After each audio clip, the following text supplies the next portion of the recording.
Business Connections Live, the UK's leading online business channel.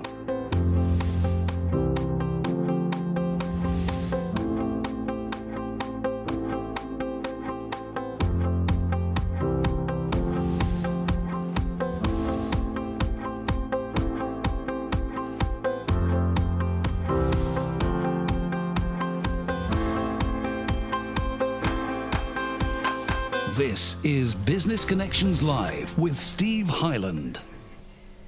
Hello there, welcome along. This is Business Connections Live, the program for entrepreneurs, SMEs and business owners. Now, on today's Business Connections Live special, we're going to be discussing the upcoming EU referendum, the vote, how it's going to affect your business and probably how it's going to affect you. Now, it's going to be very busy in the studio. We've got a number of guests with us today who I'll introduce in just a moment. We've also got a guest on the end of the telephone line as well from the Cambridgeshire Chamber of Commerce. Now, what we're going to be trying to do at today's programme, unlike many of the other debates that you see on TV over the past couple of weeks, they've been quite aggressive in many respects. There's been a lot of people trying to catch other people out. There's been a lot of people that have been trying to get their point over and have used quite aggressive language. What we're trying to do today is to have a very calm, measured debate about the pros and the cons of what could happen to you as a business owner if we should stay in or if we should leave the Economic European Community, call it what you wish, the EU. Now, obviously there are going to be some organisations that are going to be joining us today who are going to be pro, and we're going to have people who are going to be against, and are going to feel it's going to be to our benefit to exit the EU. So that's really what this debate is all about. Now, you can watch us, of course, the programme live, as you're doing right now, and if you do have any feedback or comments on this, then you can actually feed that back on Facebook today. Now, joining me on today's programme, let's just go around the table. Who have we got with us? We've got Louise Punter. She's the CEO, Surrey Chamber of Commerce. Louise, thank you very much indeed for joining us today. Antonio Falco, he's a sales and marketing consultant. Antonio, great to have you with us here today. And Stuart Miller, Managing Director of Warwick Legal Network. Good morning. And on the end of the telephone, we've got John Bridge. He's the Chief Executive of Cambridge Chamber of Commerce. John, very good to have you with us as well today, John. Yes, good morning, everybody. Okay, so an interesting time. I suppose we've never ever been in a position like this before. We're leading up to, in my lifetime, the first real referendum that I can remember, and I think I probably am the oldest around this table, so thank you very much, Louise. That's really gone down very well. Let's just get where we all stand at the moment. Louise, I know we all have personal views, but of course you're representing the Surrey Chamber here. Your members, what are they saying at the moment? Well, they're quite split. There is a stronger Remain camp, but we do have a lot of members that also are interested in leaving. So, you know, I'm really needing to represent their views, but also we can unpick some of the arguments and see which particular businesses are affected. So I'd like to look into, you know, whether you're a larger business or whether you're an exporter or whether you have a global strategy. You know, that will depend on which way you're voting. Stuart, I know that you've seen a number of different diversity, a lot of different opinions, yes, depending on who you talk to. Yes. You were explaining to it just before we went on air. Just give us a brief rundown of how you see the situation. Well, the network that I'm Chief Executive of, Warwick Legal Network, has members across 28 or so countries, and we recently had a conference in Prague, and talking to the membership there, what was very clear is that non-British audience is looking at this referendum and is overwhelmingly askance at the prospect that Britain would leave. I talked to the British members, and whilst I think I would immediately acknowledge there's a more local engagement and a more intensive engagement with the issues, we all feel it much more closely.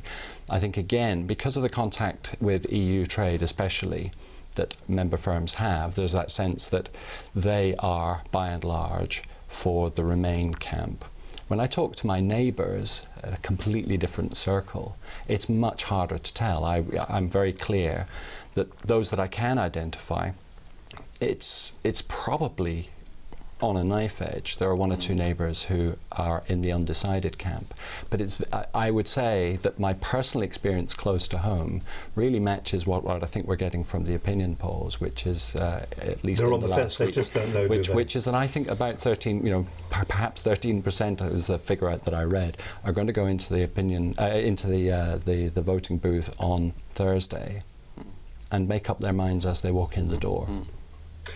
Antonio, you deal with a lot of small businesses. You act as a consultant with small businesses, and you have a number of different roles in your professional life. Where are you standing? Because I kind of felt the last time I saw you, you've always been one to be voting for out.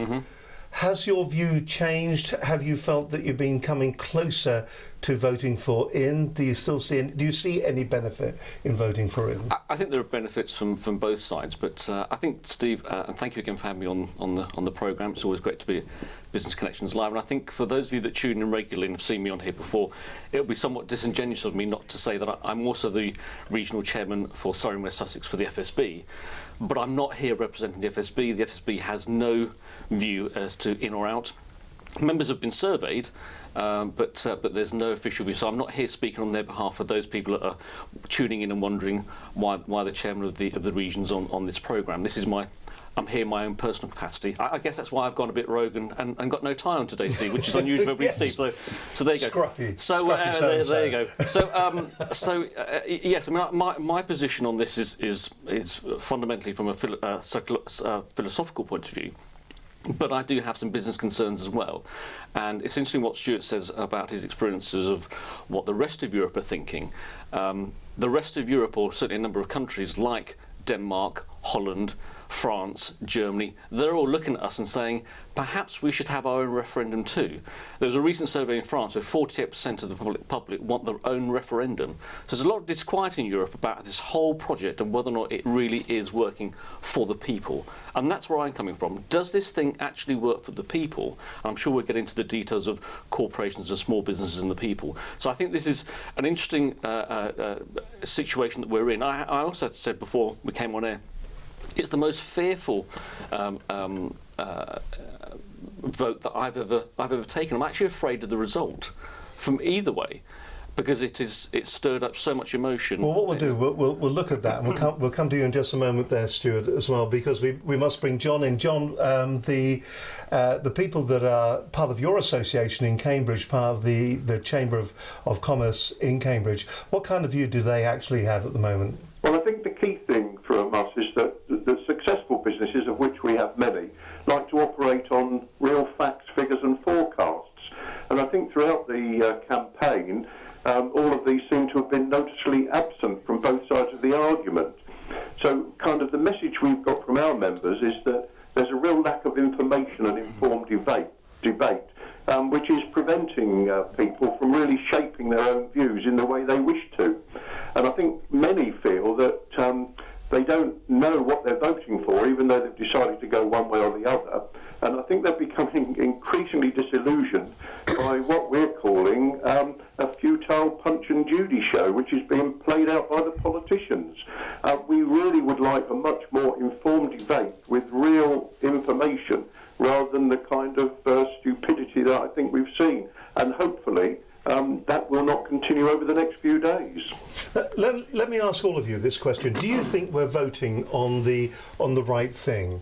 This is very black and white, what we're saying at the moment. It's either in or it's out. Is that truly what we should be, in your opinion, actually voting on? Or is it, should we be voting on whether it goes back to the way it was at the very beginning when we joined a trading community? And effectively what we're getting this federal state being formed around us. Stuart, what do you think? I think we've got the referendum that the Brexit campaign asked for. They asked for an in or out decision, and I think it's extremely difficult to ask an electorate in the context of a referendum a very complex question. If it were a complex question about, if you take as a recent example the referendum we had on voting reform. That was voting reform to go to a specific system. Now, the referendum rejected that potential outcome. there were plenty of people on both sides of the debate said, actually, you've put the wrong form of voting system forward. Now, cut to this particular referendum, I think it would be fantastic for us to have a British civic debate about our place in Europe and whether we want to have a relationship with the EU that is, say, more like the Danish one, where they don't automatically sign up to new treaty amendments and so on. But that's not the debate we're having. And it's not the debate that, unfortunately, people have got to decide upon when they vote on Thursday. So, regrettably, we have what we have. I would have liked it, personally, I would have preferred us not to be getting into a referendum on this issue at this time at all. But I think there's a good case for there to be one, because I think enough people wanted it. Louise, what do you think? I mean, are we voting on the right thing at the moment? Do you think? Well, I think it's hugely disappointing that we are where we are, that we're having this referendum, because I know that 90% of the population, if it hadn't have been raised, they would not be sitting talking about, how we're doing in the EU. So I think it's raised an issue that wasn't a major issue amongst most of the population. I think the question in itself is hugely complex. I spent most of this weekend, actually, and I've got a pile of papers here, plus everything I looked at online. You cannot get through to a really basic sort of set of fors and against, because you go down one road and then it just brings you back another way. So it's hugely complex, and so people actually are not voting on whether they want to be in or out of the EU. They are voting on a whole load of other emotional issues which have been sort of stirred up by some very interesting campaigning, let's just put it that way, which, From both sides of the argument. Absolutely. Well, I tell you what, I'm going to ask you just to hold on for a moment, and John, we will talk to you in Cambridge as well in just a moment for your opinion. You're watching Business Connections Live. We've got more in just a few moments' time. Now, as always, it is a live stream programme that you're listening to at the moment. You can watch us on Facebook. If you do have any comments or any views at all from what you've heard so far, please do leave your comments on Facebook. You can watch us, of course, on YouTube, and you can watch the programme live. And if you are in the Cambridge area, you'll be able to catch up with this particular programme every night. In fact, this week it'll be going out, I think, at 9 o'clock on Cambridge TV, on Freeview, and also on cable as well, for that matter, on Virgin Cable. We hope you're enjoying today's programme. We're trying to make it as civilised and as grown up as we possibly can. Very interesting comments I think we've had so far, that it is very much a case that it, in some instances, I think John raised it, he sort of said that it has been driven by personalities and by politicians, hasn't it, John? Yes, it has, and I think businesses are really bemused about the style and the way that this has been tackled by the politicians. And the real difficulty is that really all the people I talk to don't believe that they will be able to get the real facts that they need to make the proper informed decision by the time they have to vote on Thursday. And so many people are going to vote from an emotional rather than a real logical thinking process, because the information is not there, because every time someone raises key issues on one side, it's immediately contradicted by the other side. And we asked our businesses, and they gave us quite a lot of questions that they wanted the answers to. We'll save that thought for a moment, John, because we will come back to you. At the moment, so this particular segment live on YouTube is also live on Facebook.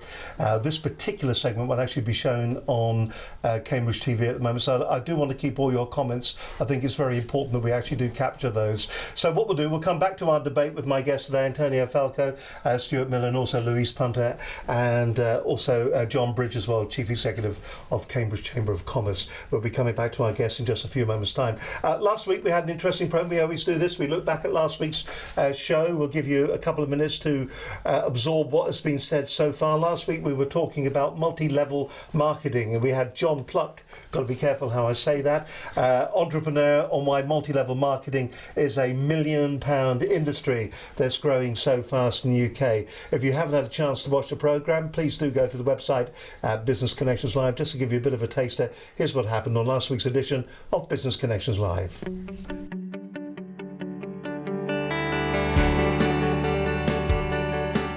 Now, on today's show, we're going to be finding out why multi-level marketing is a £1 billion industry that's growing so fast in the UK. And my guest on today's show to tell us more about it is John Pluck, who's a successful traditional entrepreneur who now helps hundreds of people who want to create their own successful businesses. In multi-level marketing, there is no single top. There are lots and lots and lots of tops going all the way down through the organisation. Now, if you think about it, if only the person who was at the top was making all the money, there would be no incentive whatsoever for people to join the business. Essentially, all these companies are promoting products through direct recommendation. Through the companies generally ship the products directly to the consumers. That's why it's called direct sales. But the promotion of the products is done through a distributor network. You can either just be a customer and use the products. You can perhaps use the products and recommend them to a few of your friends. You're not really doing a business. It's just a casual sort of part-time hobby or activity you're doing. Or you can actually treat it more proactively and you can create your own business. Or you take it a step further and you can then teach other people to create their own businesses. So you become more of a trainer. It is very much regulated. I mean, you're selling anything like any other business, so you are subject to trading standards and DTI and people like that. The better companies as well, the established companies, belong to the direct selling associations in the different countries around the world. In order to be a member of those direct selling associations, they have to actually exceed what is required by governments. What I found is that actually this business, particularly multi-level marketing, is a business that is growing very fast at the moment, and it's attracting a lot of younger people. I think a lot of people, they get very enthusiastic when they start off. You know, they've found a new company and they've seen people in that company that are making a lot of money, and they might tend to give the impression to their friends that all they've got to do is actually sign up, buy a few products and sit back and they're going to make a lot of money. They're not. You have to work at it. From my point of view, essentially, I have products and I know that people will benefit from them. You know, I mean, skincare, if you look at skincare, you might think that is it's a little bit superficial, but if people look good, they have more confidence. If they have more confidence, they perform better. So even as a business person, particularly business women, they like to look good. They like to be dressed nicely. That gives them confidence. It makes them more effective. The biggest growth in multi-level marketing at the moment is amongst the under 25s. In fact, last year, according to the Direct Selling Association, it was, I think there was a 16% growth in the numbers of people under 25 doing this. And it's because they're using social media. The key takeaway I would say is that I've spent my time having a job, working freelance, operating companies. It was only very late in my career that I came across multi-level marketing. Multi-level marketing is a business model, just in the same way that franchising is. But it's actually a very much easier business model to get involved in because it generally requires minimal or no investment. It's a great business, whether you're young. In fact, there's a massive increase in young people going into this business. And there's also a lot of people over the age of 50 in this business as well. If you're going into this business, then I would find someone to work with that has some experience, that is going to give you realistic goals to work to and to create a business plan. Choose a company that you know is reliable, a company that has a turnover of ideally over $1 billion per year, and a company that has been established a long time, because you know that that's a stable partner to work with. Make sure that you are promoting a product that you love, because you really want to be passionate about this. You want to enjoy it, and if you're promoting a product that you love, then you're going to enjoy it more. And also that product is unique, because you want to be producing something that is different to what is available on the high street. You want to make sure that you understand how you're going to be paid by that company. It's incredibly complicated when you start looking at the ways that these companies pay people. They have all kinds of different structures. But talk to someone that has some experience so that can actually explain it to you. Some people are more concerned about this than others. And then finally, just decide how this will fit into your lifestyle. We've got a lot of young mums, for example, actually working in this business at the moment. That market is growing by around, it grew by 16% just last year in young mums, because this is a way that they can work from home and actually have a better standard of living than they would have if they'd gone back to their job and they're also having to pay for childcare. But having said that, I'm really keen on getting older people involved in this as well. So it's a great business, and if you choose the right company, talk to the right people, it's a fantastic business to be involved in.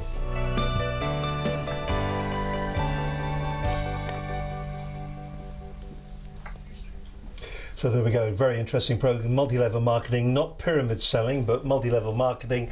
A really great program if you're looking at maybe starting your own business, but maybe reducing the amount of investment you need to put in, maybe even reducing risk as well, and being on the coattails of an existing organisation that is successful with a product, then maybe that could be the way forward for you. If you do want to go to the website, it is businessconnectionslive.com. You can check out the programs. There's something like 200 hours worth of free advice there for small to medium scale enterprises, for business owners and entrepreneurs. So if you want to check that out, do please go to our website. You're watching Business Connections Live. It's great to have your company today, and a whole bevy of guests on today's programme where we're talking about the EU referendum. I'll whistle round the table. I've got the lovely Louise Punter. You don't mind me calling you lovely there, No, do you? not at all, Steve. The lovely Louise Punter, CEO, Surrey Chamber of Commerce. Antonio Falco, Sales and Marketing Consultant. Stuart Miller, Managing Director, Warwick Legal Network. And on the phone from Cambridge, we've got John Bridge, OBE, by the way, Chief Executive of Cambridge Chamber of Commerce. It's great to have you all with us today. You've been holding your breath now for 5 minutes about the last comment. What is it you wanted to say? Well, you raise a very interesting question. Should this whole vote be about the EEC and where we originally started? And I think that if it was that, it would be a walkover. 90% of people would vote exactly for that. But isn't it interesting? We all remember the date of the vote to join the EEC, but nobody can remember the date when we transitioned from the EEC to the EU. Do you know why? Because nobody was asked to vote for it. So we voted for something over here 40 years ago. Well, that's because we were sold out by John Major, and then we've ended up over here. And my worry is that if we now vote to stay in, we're going to give them the green light to do whatever the heck they like. But I agree very much with what everybody said around the table, particularly John. John made some comments about this whole debate in regards to the lack of facts. I think, John, there are facts in there. They've just been hidden through some of the visceral discussions and debates that have been going on. There are some facts in there, and hopefully we'll get to those facts later on in this programme. So I think we kind of all agreed from a business perspective that we want to have an intelligent market based on the ability for us all to trade. And again, some very interesting statistics about exactly how many companies in this country actually export anything to anybody. So again, hopefully today we'll be able to give viewers some statistics. Is there not a danger with that, though, that the horse has actually bolted? I mean, we can't go back. We can't make it what we really want it to be today. It is what it is. It's in or out. We don't have the option, do we? Steve, you say that, but we're constantly being told by the Prime Minister and the Remain campaign that we're going to be able to reform it. And Stuart, you wrote in your article, one of your opening sentences was the fact that the Prime Minister's gone away and negotiated reform. He hasn't negotiated anything. Even his own side will admit to that. He's come away, he's prostrated himself in front of the EU Parliament and come away with absolutely nothing. And all sides will say that. So if we're able to reform it, fantastic, great. Well, he hasn't. What's he come back with? You're saying no, Stuart. So your opinion? I think that what he's come out with are two measures. I wouldn't describe it by any measure as it wasn't a huge success what he did, and I don't think that. I don't agree with his own spin that it was enough for him to change his mind. I think that he went into that debate actually pretty much knowing what his personal outcome was anyway. That said, what has he got? We will end up, as a result of that negotiation, with a clear commitment that Britain doesn't automatically sign up to new measures that involve the giving away of further powers, and we will end up with the ability to keep people outside the social security system for up to 4 years who come in from the EU. And that Do you think he was strong enough? I mean, was he shortchanged when he came back after that? Should he just stood there and say, look, in the way it's going to be, I will lead this country out of this if I do not get what I want? Well, I think in fairness, I think he was a tad too clever for his own boots, is my personal view on that. I think that he didn't expect to have to call a referendum at all, because when he made the promise, I don't think he expected to come back with a Conservative majority at the last Parliament. So, you know, the electorate gave him a majority, and he had to deliver on his promise. I'm not sure that a referendum was ever the Prime Minister's game plan. But you know, to be honest, I feel like I'm in the land of conjecture here, because we simply don't know. We simply don't know. John, it was interesting the point that Antonio made. He said that not a lot of actual small businesses are actually truly exporting as such. Now, you're, of course, in the Cambridge area. We're talking about real high-tech, high intellectual copyright. What about in your particular area? Is that something, do you think, that it is a case that you're exporting? Well, I think there's two things. One, there's the exporting situation, and clearly the trading that goes on between ourselves and Europe. But more importantly, a lot of the businesses in Cambridgeshire very much rely on labour from the European Union. And one of their real concerns is the loss of the freedom of labour, because they can't operate without that. And so they don't really want to be in a position when they're going into the unknown of if there was an exit, that nobody knows what kind of problems and difficulties they're going to get, being able to keep their labour, recruit their labour, and of course enabling them to continue to operate their businesses effectively.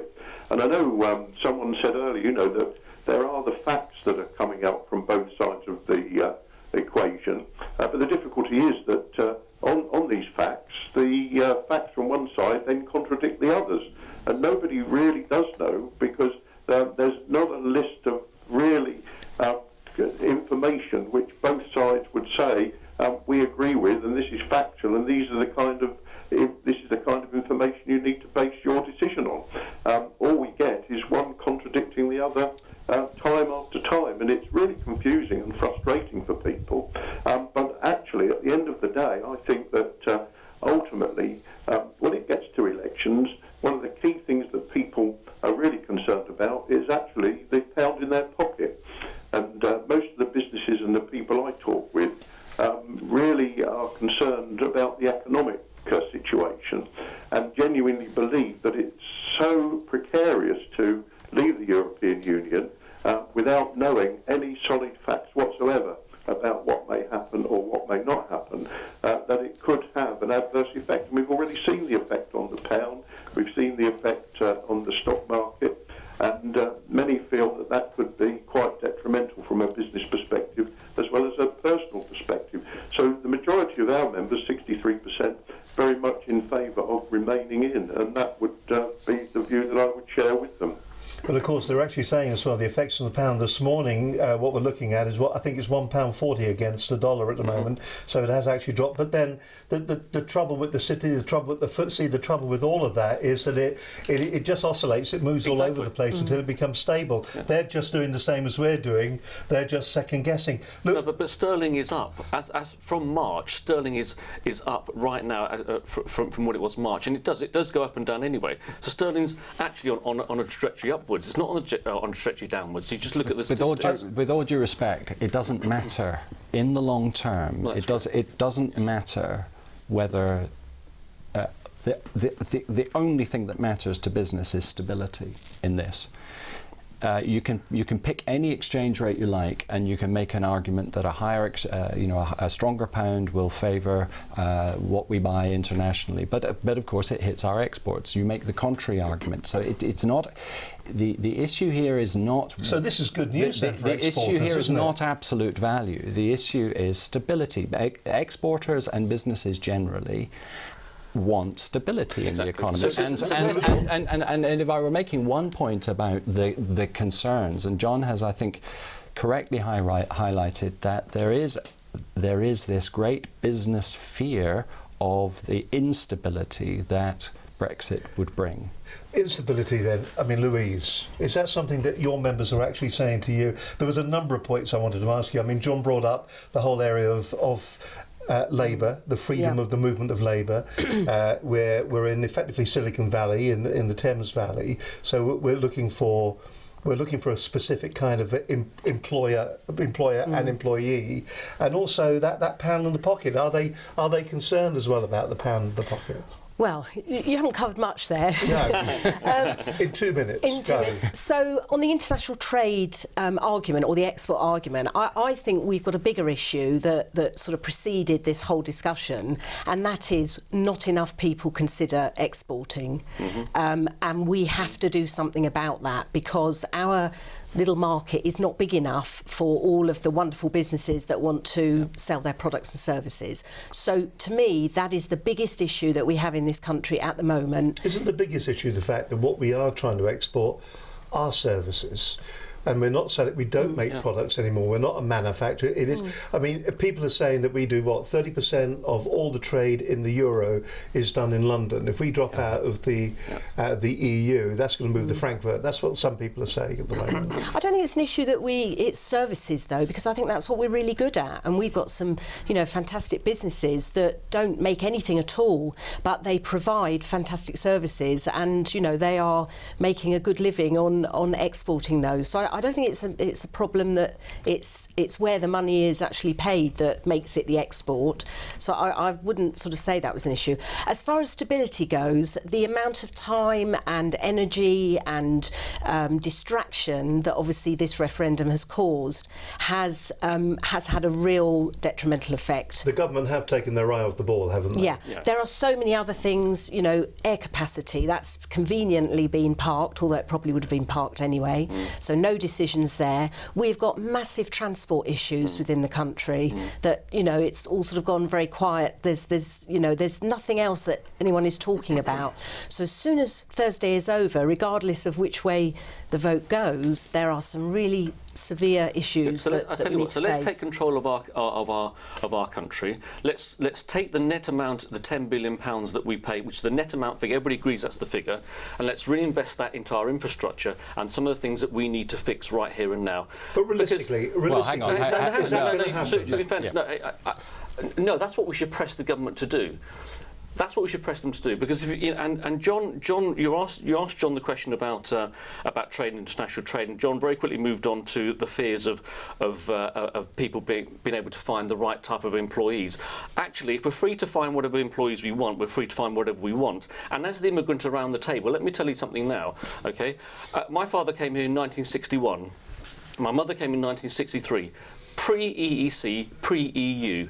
Okay, they turned up. They found a job and they got on with it. That's not going to change. It's not. Immigration's happened for goodness knows how many centuries. I had to remind my father yesterday that he too was an immigrant from Ireland. There you go. And Stuart, your Scottish heritage, one of the biggest Italian communities is in Glasgow. How do you think they got ice cream up there in the 1920s?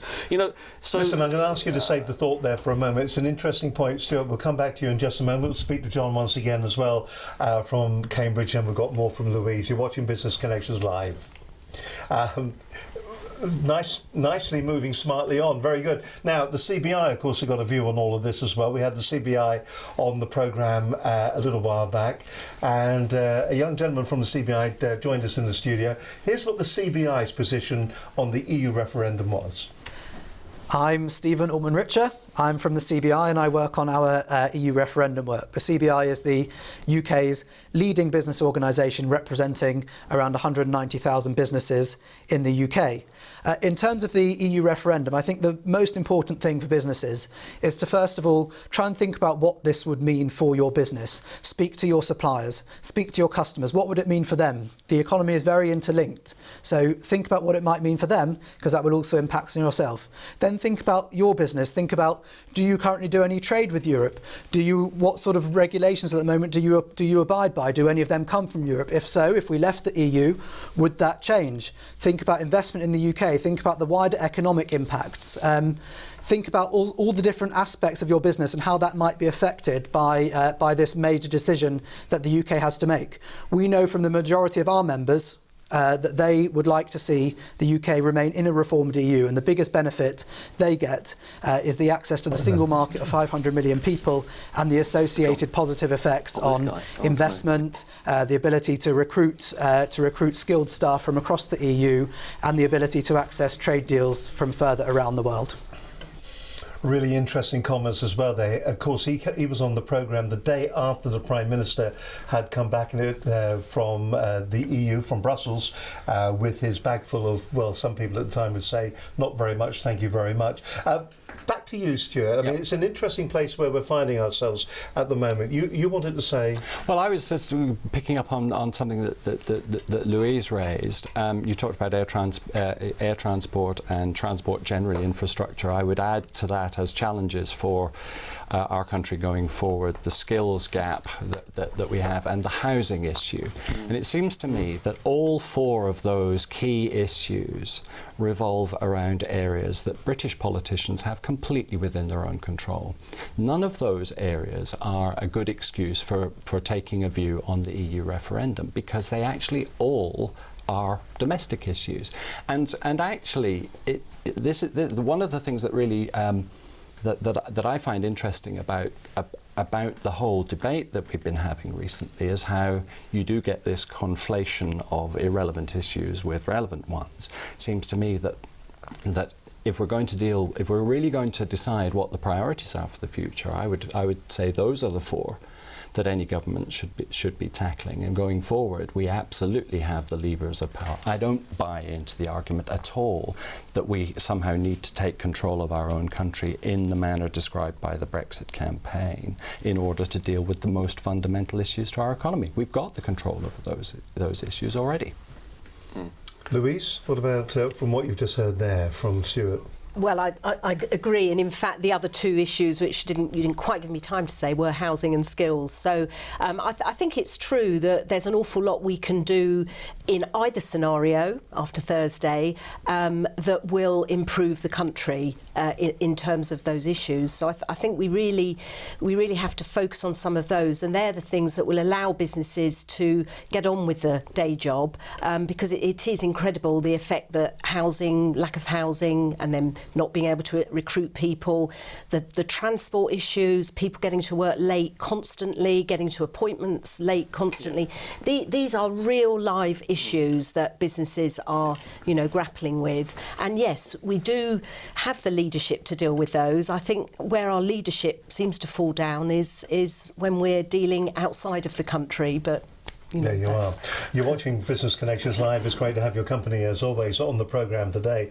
Antonio, you've heard what's been said so far today, and I know that the trouble with a debate like this is that it can very quickly descend into people's arguing and catcalling.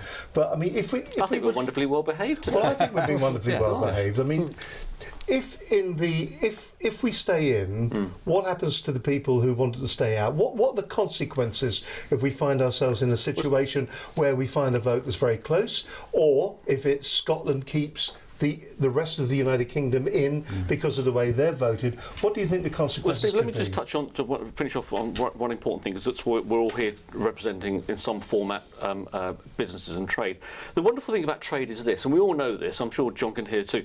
The wonderful thing about trade is this: if you like me and you like my product, you like the price, and we get on together, we're going to trade. It doesn't matter what earth's going on, we're going to trade. That's the first thing. The second thing is that I worry about small businesses. 85% of jobs are created by small businesses in this country, but yet small businesses, the vast majority of whom do not export anything to anybody, are under the tsunami of red tape that comes across from Brussels, and that's going to continue to get worse. That's my worry. But are we complicit in writing that anyway? Isn't it us? Doesn't it come from us? Well, we are one voice. We are one voice around a table of 28. And what do you think is going to happen on Friday morning if we vote to stay in? Okay, what's going to happen? We're going to be in a situation where they're going to all sit around the table and they're going to say to the British Prime Minister, "Do you know what? You voted to stay in, so shut the heck up." That's what's going to happen. You're involved with the writing of the red tape, aren't you, Stuart? Are you? It's your fault, is it, Stuart? Not the writing of it. Not the writing of it. No, but I'm involved in advising businesses that cope, have been for the last 25 years, that cope with red tape in wherever it comes from. And you said cope. Why should small businesses have to cope with stuff? I say it's tough enough already. I say cope because we've used the expression red tape, and there is only one. There's only one thing to have to do. Regulation. Now, some regulation is extremely positive, I agree. but actually, I was going to make a point about the influence. You see, one of the key arguments for Brexit is that we can't really influence what goes on within the EU, that our voice at the table isn't strong enough. I would point you towards two really large areas, important areas of legislation where Britain led the way in the EU and really influenced the outcome. And even if you're not happy with the outcome, I would suggest, then the criticism is to do with the policy pursued by that British government and not with the matter of influence. Those areas are the creation of the single market in the first place. I know you're critical of the major government on that, and competition policy. Competition policy has absolutely gone down a path in the EU that has been defined by British influence, and it's a really good example of how we are listened to at the table. The British are enormously influential in trade law issues. Doesn't come over. Stuart, then why don't you explain to the viewers what our voting record is in Europe? What is our voting record in Europe? The success of our voting record. How many times have we been voted down again in the past 5 years when it comes to policies? We're on the agreement side with the decision in 92% of the outcome. Stuart, we've been voted down for 54 times. There you go. 58 times, but we've agreed about 2,500 times. Yes. Which kind of knocks that into a context. It depends what you've agreed on and what you've disagreed on, doesn't it? I'm really sorry, but if I am a member of a club, and let's just characterise the EU for a moment as a kind of a club. I don't have to agree, I don't expect to agree with all of the rule changes, but I don't flounce out on the rare occasions when I lose. Now, I agree with you. If the decision was earth-shattering, if there really were a red line, then there may be a big decision. I've seen countless negotiations over the years where you agree lots of small things and then there's a big one, and matters come to a head. But that isn't the case here. It's being talked up into something that it isn't. You're 54 times, did you say? 58 times. Pales into insignificance as against the number of times when we have happily agreed or we have influenced and shaped the outcome. John in Cambridge, do you think that we have the influence in Europe that we should have? Well, I think the key thing is, and it happens in so many organisations we're involved in, that people sit round the table when they should be strategically looking at what's in the best interest of the organisation that they're part of. But regretfully, they look at their own slice of the cake. And the European Union, all of the leaders that sit round there are really just focusing on what is best for their own country. And we have to understand that that's the name of the game. We won't win it all, but as long as we win the majority that we need to and the key things, then that's the important factor. But I would just like to go back slightly to this red tape and sticky treacle bureaucracy that you get emanating from the European Union. He's going to use that now, John. I like that, John. Yeah, because obviously that is a challenge, but we also have to understand that much of it emanates from our own treasury as well. And many of the difficult regulations affecting small business, particularly now, comes out of our own treasury. But if we do leave the European Union, if we want to continue to trade with it, which I can't possibly think we wouldn't wish to do so, all of those countries outside the European Union that wish to trade and continue to trade have to comply with all the bureaucracy anyway. So I think it's a bit of a misnomer that would disappear. I think that, unfortunately, we have to try and manage it effectively, but it is something that we'll have to continue to live with. It won't be eliminated. This whole area of trade, though, it keeps raising its ugly head. We're the 5th largest economy. The car manufacturers are still going to want to trade with us. That trade is still going to be there regardless. OK, it may make it a little bit sticky for a while, but everybody keeps quoting the different... I mean, for instance, Canada. We were talking about that on the day that we had the CBI in. Canada, we're 60 million population. We are a huge marketplace. And I think Canada, if my memory serves me right, was 30 million. And half of those are sitting on the East Coast. So, you know, we never seem to be sort of comparing apples with apples or oranges with oranges. Trade is going to continue because we are as important to the European community as they are to us. It's got to continue both ways. The question I want to move on to a little bit, if I may be so bold, is what happens if on Thursday we do vote out? Louise, if we do vote out, what's going to be the results of that on Friday morning? What is going to happen? Pandemonium? No, I mean, it immediately means that a huge number of businesses and organisations like ourselves have got to sit, and it's already happening. I mean, people don't wait for these things to happen. You've got to have the either-or scenario. But we've really got to get to grips with how is it actually going to affect on the ground those businesses, and they all will need different ways of doing things. We're very heavily involved in documentation of goods that are sent overseas. That is going to be completely changed. It actually might be quite good for the chambers. It might mean that we get more documents to stamp and sign. So, you know, we like stamping and signing. Yes, that could be a very, very positive thing for the chamber. But, you know, the biggest thing that is going to happen if it's an outvote is a huge amount of time and energy into how do we change things. If it's an in-vote, there are still things that need to happen. Is it business as usual, do you think? If it's an in-vote, I think it's business as usual on the ground, but I think at the leadership level, it is absolutely getting our stuff together and being leaders and going out there and improving. I mean, Antonio says that we don't have a say. I disagree. I think we need the right people out there negotiating. I don't think it's all over in that sense. I think we've got the chance, but the leadership issue and the way that the government has been split down the middle has been astonishing, really, and does not give confidence to anybody. Stuart, if we're out on Friday morning, what are the consequences, not only to us, but also to Europe as well? What will happen there, do you think? Well, I wrote an article on exactly that for the German-British Chamber of Commerce a few months ago, and looked at how we will have to trigger into at a governmental level. There'll be the negotiation of the terms of exit, and what does that mean? We have 56, I think it is, EU trade treaties with other countries that will need to be looked at very quickly, because otherwise we're going to be trading with 56 countries on worse terms very quickly than we currently have, and that's outside the EU.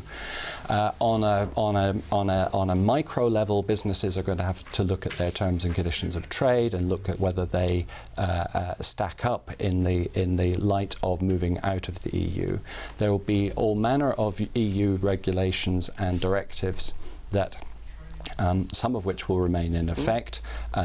Regulations and directives will basically fall into two camps. Some of those, one category will remain in effect in the UK as we leave. The other will all be extinguished unless we pass laws to keep them in effect, or we pass some other law to change the law.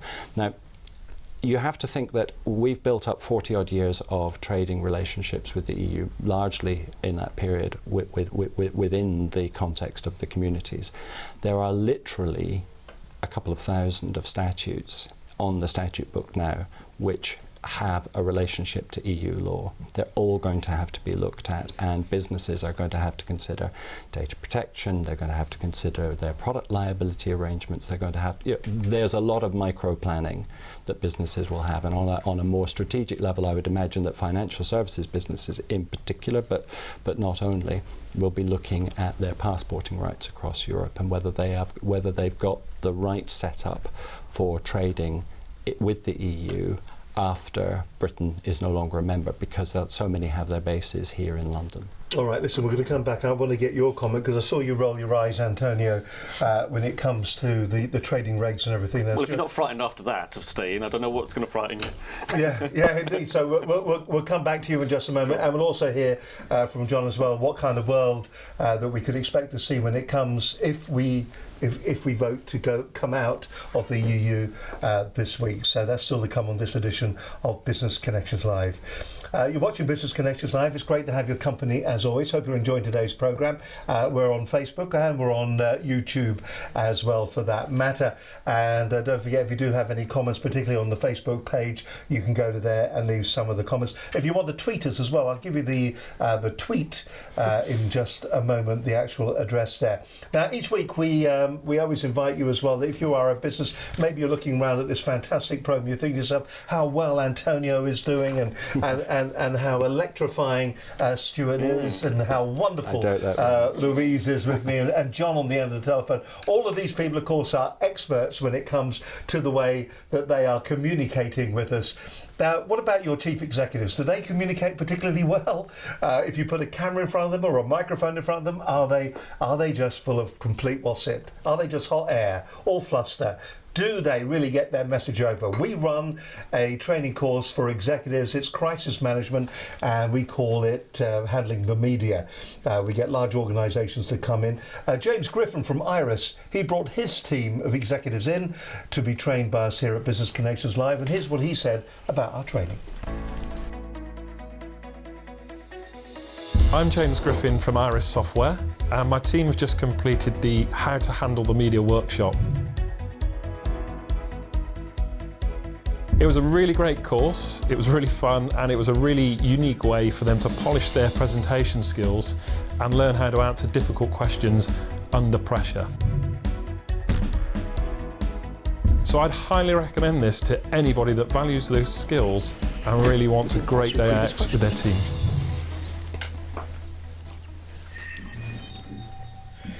If you want more details about, thank you very much, Antonio. If you want more details about how to get in touch with us, if you want to come on one of our training courses, you'll be here for the day, and we'll take you through everything from how to handle a TV interview through to radio interviews as well, for that matter. It's a fascinating day. It's a great team building day as well. If you want more details on that, you can get in contact with myself, Steve Hyland, or Linda Bazant at studio@businessconnectionslive.com. The address will be on the screen very shortly. You can do that. There it is. I knew it would happen eventually. Or if you wish, you can give us a call on the telephone on the dog and bone 01784 256 777.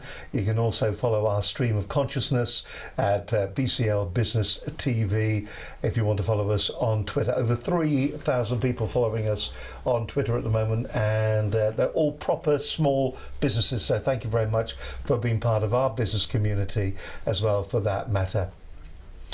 And you'd also watch us on Facebook, of course. Go to our Facebook page, like it, and say nice things about us on there. And of course, all the programmes are now on Facebook, and we invite people to comment on the programmes as well. And we do stream them live with Facebook Live each and every week.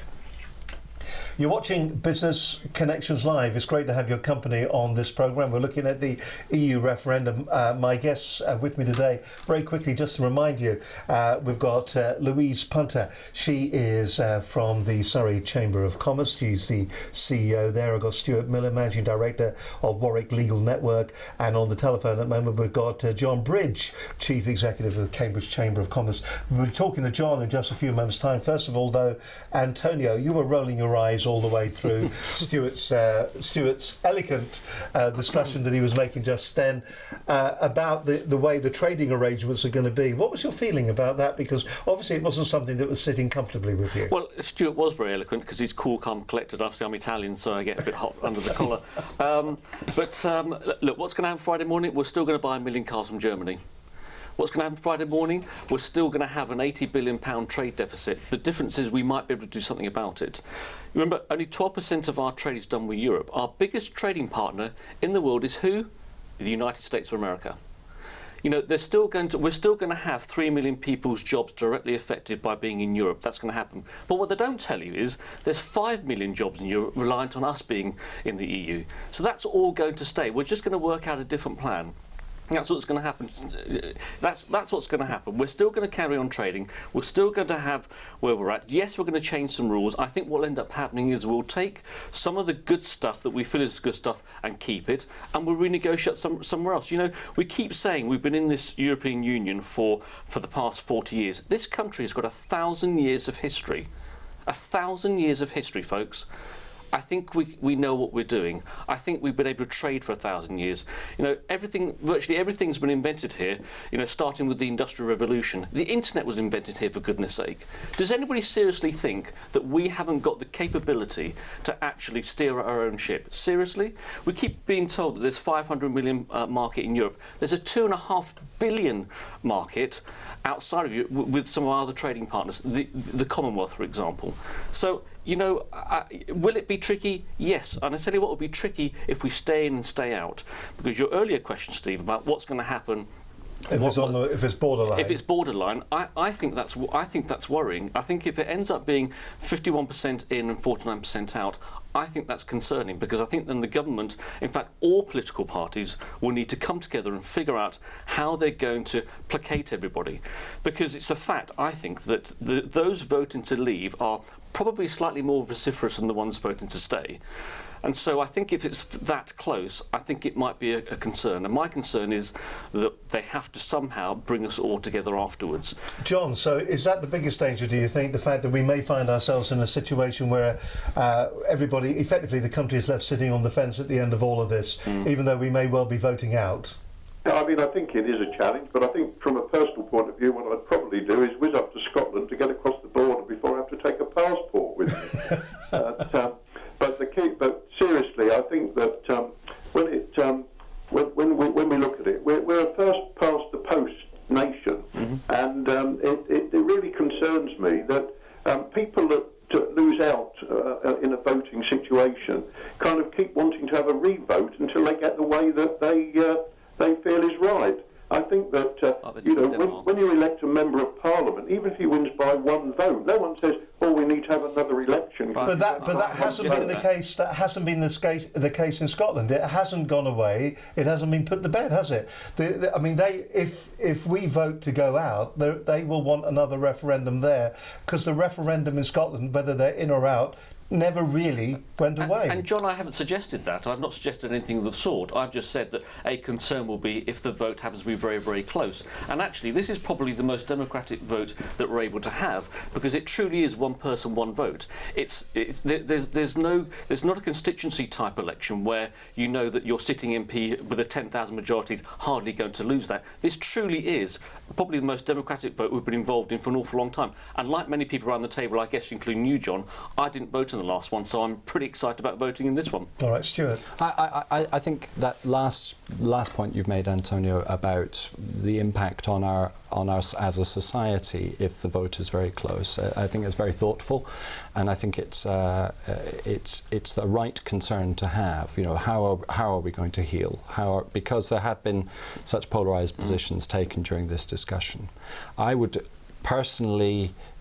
I think we have to compartmentalise this. On one level, of course, you're right that on Friday morning, if there were a vote to leave, that things don't change. But we immediately switch into change mode.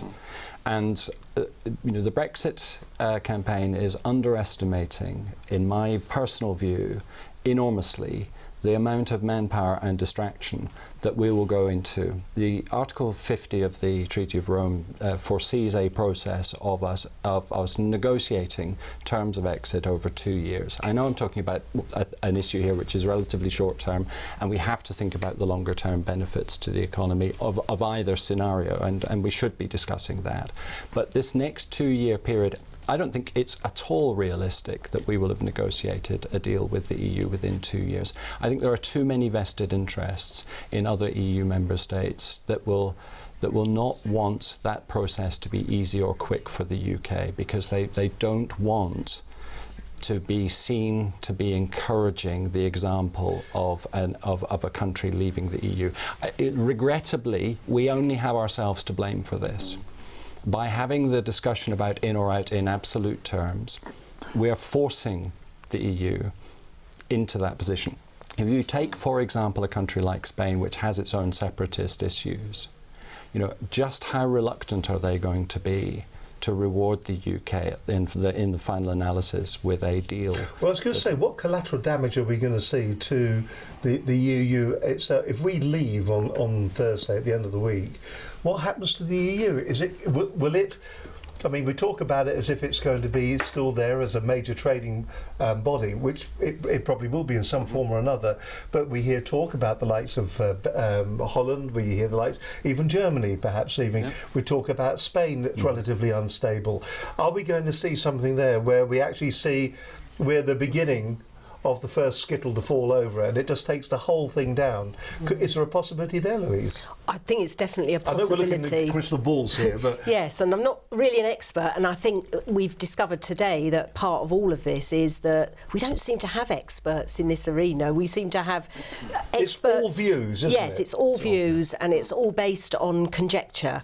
And what you've just said is, you know, could this happen across the EU? And absolutely, I think it will create a lot of unrest, I think. Just briefly, Stuart. Yeah, you're right, it's all views. I think there will be politicians in the EU working very hard to hold it together. There'll still be 27 countries in that institution, and the degree of instability within one or more of them will be a concern to all of them. You can imagine that Angela Merkel will be not the only one planning for that transition. Very briefly, Antonio. But what does that tell you about this organisation? That if one country happens to leave, it's all wobbling, all going to fall. What does that actually tell you about the actual the integrity of the whole thing in the first place? And John mentioned earlier on. If you give me a second, John said something about voting on emotion.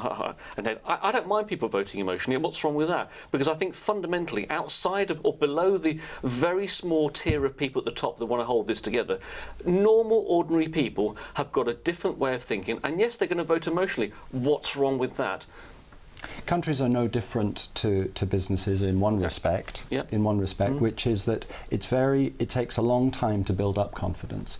But it's relatively easy to blow it away. And actually it's not about a fundamental instability of the EU.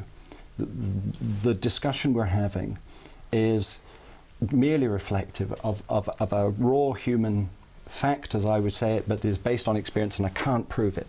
It is that you get ripples as a result of any decision. You get a breakdown of confidence. It's so much easier to destroy something than it is to build it up. Of course. Now, listen, I'm going to have to draw it to a close, in fact, but what I am going to do, we always ask all our guests today I normally say you can have a couple of minutes. Today I'm going to ask you, it's a 30-second summary of the way either your organisation or the way you particularly feel. So John, we're going to be coming to you last so you can prepare yourself, because you've got the disadvantage of not being in the studio with us today.